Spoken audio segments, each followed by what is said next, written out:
Oldinlari pahlavani men ham xuddi shu usulda pishirardim. Bu pahlava ham uyimizga kelganiga 3 kun bo'ldi, lekin hech kim yemadi. Hozir men pishirib ko'rsatib bermoqchi bo'lgan pahlavam juda mazali va juda oson usulda pishiriladi. To'liq grammajlarini har doimgidek video opisiyaniyasida yozib qoldiraman. Birinchi bo'lib tuxumlarni sarig'idan oqini ajratib olamiz. Tuxum qancha muzdek bo'lsa, shuncha yaxshi ko'piradi. Endi xamirimizga gazda eritilgan yoki xona haroratida erigan sariyog'iga shakar solib ko'pirtiramiz. Ketidan tuxum sarig'i va qaymoq solib bitta massa bo'lguncha aralashtiramiz.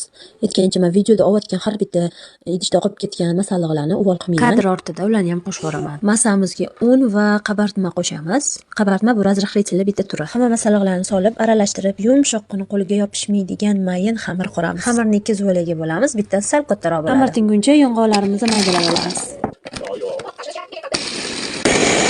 Endi tuxum oqiga bir chimdim tuz solib, yaxshilab opa-pinka bo'lguncha ko'pirtirib, ketidan ozginadan shakar qo'shamiz. Xuddi shunaqa quyuqlikda bo'lishi shart. To'g'risini aytsam, xamir birinchisini yoyishga erindim va shunaqa qo'lda yoyib chiqdim. Endi bezaga maydalangan yong'oq qo'shib olamiz. Magis solish shart emas. Men yaxshi ko'rganim uchun ozgina magis solardim. Yoyilgan xamir ustiga nachinkamizni bir tekisda joylab olamiz. Ustidan ikkinchi xamirni unlab yoyib ustiga yopamiz va chetlarini yopib, pichoq yordamida xohishga qarab nomiga kesib chiqiladi. Yana bir muhim eslatma, retseptda yozilganidek qaymoq qatiq emas, sariyog', margarin emas. Solib ishlatsanglar albatta ko'ngildagidek chiqadi. Ustiga tuxum sarig'ini surib, xohishga qarab yong'oqlar bilan bezatib 170 gradusda qizib turgan duxovkaga 35-40 minutga jo'natamiz. Singib qizarib pishib chiqqan issiqni pahlavani ustiga sun'iy asaldan surib chiqamiz. Asal surilgan pahlava chiroyli ko'rinishda yaltillab turadi. Retsept yoqqan bo'lsa, albatta tayyorlab ko'ring va yaqinlaringizga xursand qiling.